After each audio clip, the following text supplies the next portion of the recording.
Welcome back, boys and girls, for part 2 of Cendrillon, the Caribbean Cinderella. I am excited to read part 2 of Cinderella, or Cendrillon, and to see what happens to this magical place. If you recall yesterday, we talked about the fairy godmother and Cendrillon, and they were discussing how they could perhaps allow Cendrillon to go to this magical ball because of a gentleman, Paul's birthday.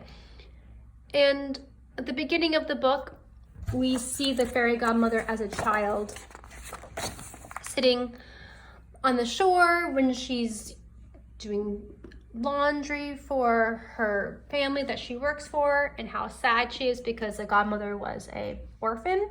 But her mother bestowed upon her a mahogany magical wand, and with 3 taps she could grant someone she loved wishes. But it had to be someone that she loved, and the magic could be used for someone for a short time as well. So, just like in Cinderella that we read last week, there was a stepmother, an evil stepmother. She treated the young Cendrillon very bad, making her a maid and doing all sorts of things where her hands were blistered, and her godmother was really sad about that. And as Cendrillon got older, even when her sisters were not doing any chores and her stepmother wasn't doing any chores, she still smiled and was happy and just happily sang all the time. She was just a beautiful woman inside and out until the day that she yearned to go to that ball, and the godmother wanted to help her. And she wanted to hear Cendrillon sing again, because when she wasn't singing, it was because she was sad. So let's think about what's going to happen today. Let's, before I turn the page, I really want to make that prediction in my head.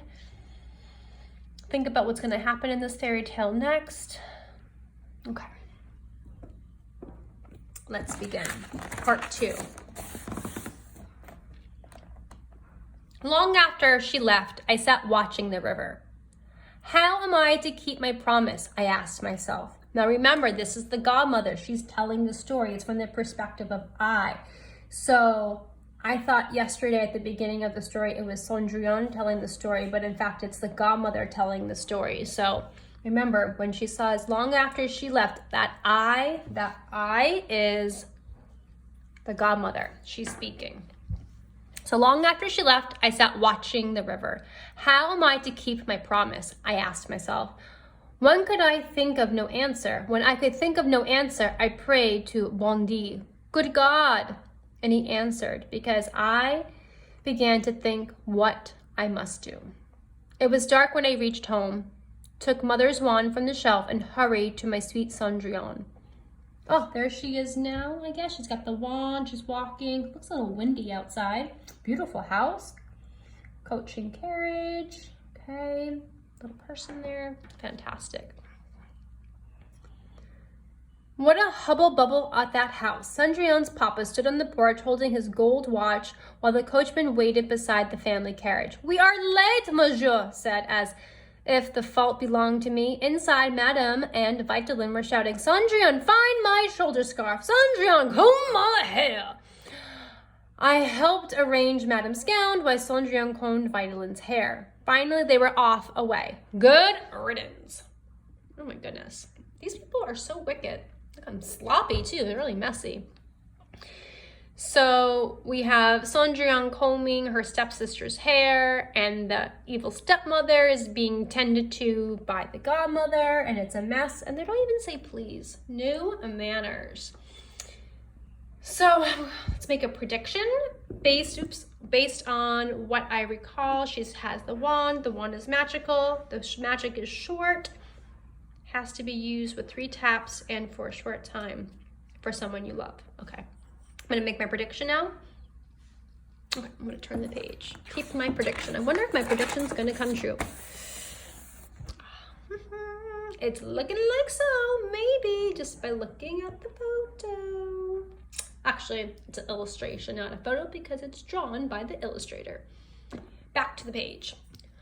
Upon the instant, I told Cendrillon, "Yeah, you will go to the ball." "But I have no carriage," she protested. "I have no gown." "Go into the garden and pick a fruit en pomme," I said. The child looked at me as if she thought, "My poor Nanan, she's gone mad." But she found a big round breadfruit. "Oh, fruit à pain." Breadfruit. Oh, I like it. French. I tapped this 3 times. 2, 2, 2, 2. I like that. It's like my magical wand. 2, 2, 2. No magic happened though. With the wand, and it became a gilded coach. So far, so good. So this fruit, with 3 taps, turned into that, a coach.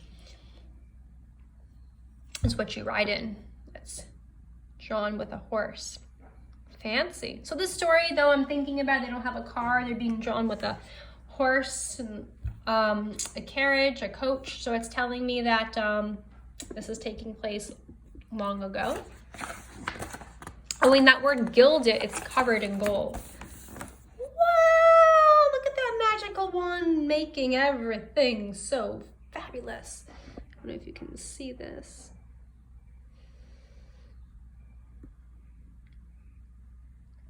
So beautiful. The illustrations are so magnificent. It really reminds me of the Why the Sky is Far Away illustrations.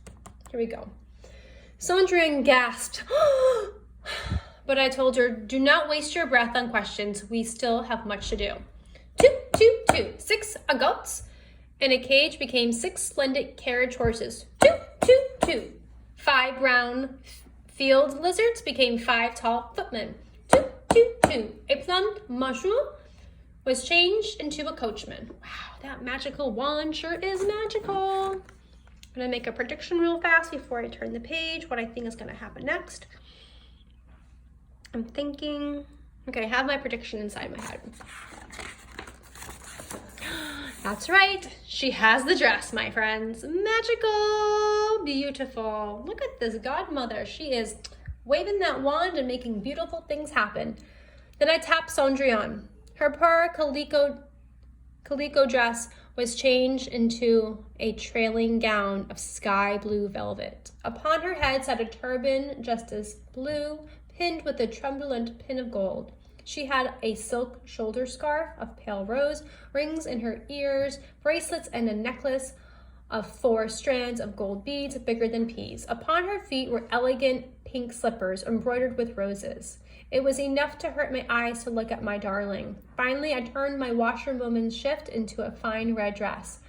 I would chaperone Cendrillon as suited as a proper young lady. Ah! So the magic worked on both of them. Magnificent. Now, if I'm thinking about the rules and what I know on the Cinderella book that we read the beginning of the week, that the magic only lasts a short amount of time. So I'm wondering if the clock is going to strike midnight and something might happen. Okay. Oh, beautiful. Paul certainly lives in a fancy house. Wow, and the water is beautiful. Wow, beautiful. Oh, it kind of matches Cendrillon's dress, just like she mentioned. Away we went, over the bridge, through the town, along the shore, to the grand mansion of Monsieur Theobald. Just before we stepped down from our carriage, I warned Cendrillon. The magic lasts only a short time. We must leave before the midnight bell is rung. Yes, Nanan, she promised. So this has a lot of connections, a lot of similarities to the Cinderella book that we read at the beginning. Little details, the godmother is going with Cendrillon this time. In the other book, there were 2 stepsisters, but in this book, the stepmother and the stepsister are going to the ball. I really like this. I really like this twist of this Caribbean Cinderella. Cendrillon is just a beautiful book inside and out. I can't wait to finish part 3 tomorrow, and we're gonna have a great day. See you next time. See you Monday.